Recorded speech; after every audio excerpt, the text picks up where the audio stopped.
While Fred's crew assembles the material for the airship's outer skin, the team tackles the next engineering challenge. The tether that anchors the turbine to the ground. The tether is the most important component of this system. Not only does it need to be strong and lightweight, it needs to conduct electricity, and it seems to be one of the biggest engineering challenges we're facing right now. The design demands on the tether are extreme. It's got to be light enough to let the airship rise to the target altitude, conductive enough to transfer electricity to the ground, and strong enough to handle at least 5 tons of pressure and weight without stretching or breaking. That 5-ton load requirement equals the weight of 5 mid-sized cars. And that inspires Jennifer to create an innovative experiment to test materials for the tether. All right, bring it in. They'll test 2 competing tethers by using them to lift a string of cars, each car weighing a ton. The stress should replicate 5 tons of drag acting against the turbine. So what we're here to do today is basically check both the strength and the conductivity of our tether. In order to get the load that we need, I know we need to lift 5 cars. Jennifer will test a high-quality steel cable first. Next, she'll test a tether made with a futuristic material called Vectran, one of the toughest plastics on the planet. To create it, the team has brought in microfiber engineer Jeremy Lawson. Vectran has a great strength-to-weight ratio.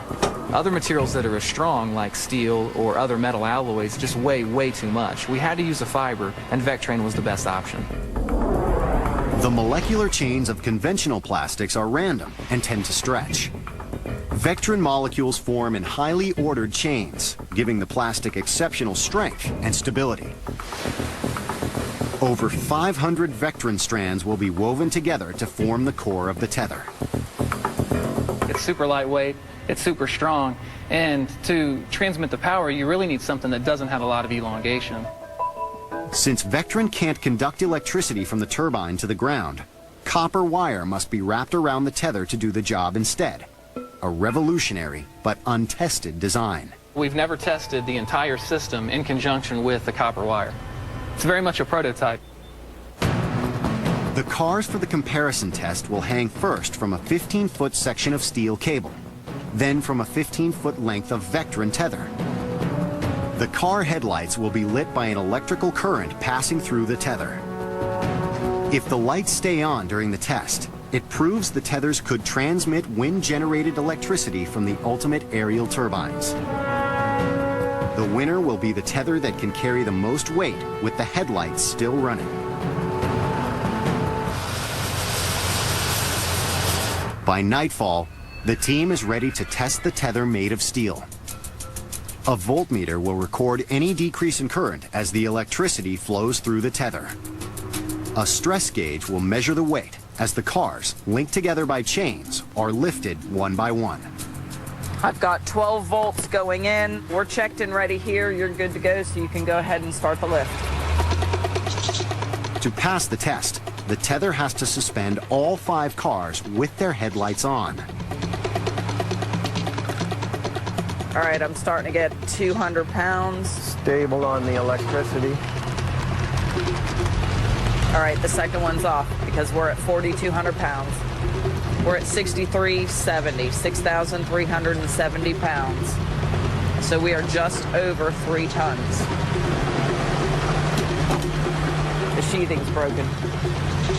The orange skin of the tether is coming apart, a sign the steel cable is stretching. It's getting longer. It's going to go. There it goes. I guess that's what you call a compact car.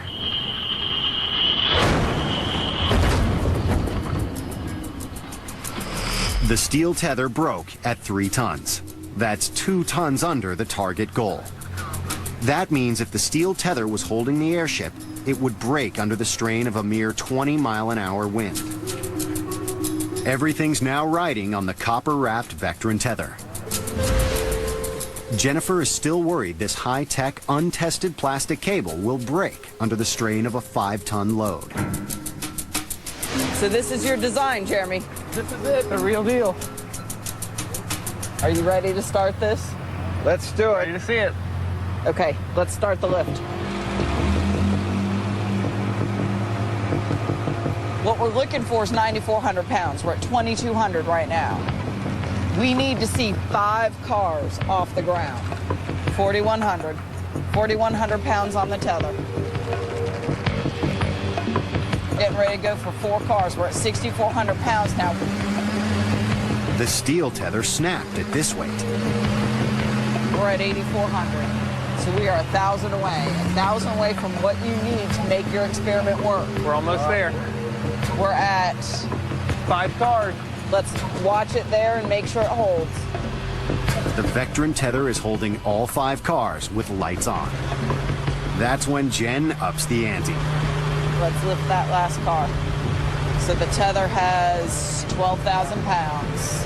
12.4, 12.5, 12.6, It's off the 12.8. ground. It's off the ground. 12.8, and it's off the ground. There you go. 6 cars. Check the volts. The headlights are still on. The volts are holding. All the headlights are lit. Good stuff. All right, Jeremy. There. Awesome job. That's great. Well guys. done. Thank you very much. Absolutely well That's a done. lot of work. That's great.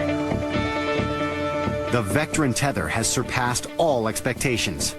9/10 of an inch in diameter can hold an astounding 6 tons of dead weight. I'm extremely impressed with the Vectran. I never thought the thin strands of hair would actually hold up 6 cars. I think this is going to work.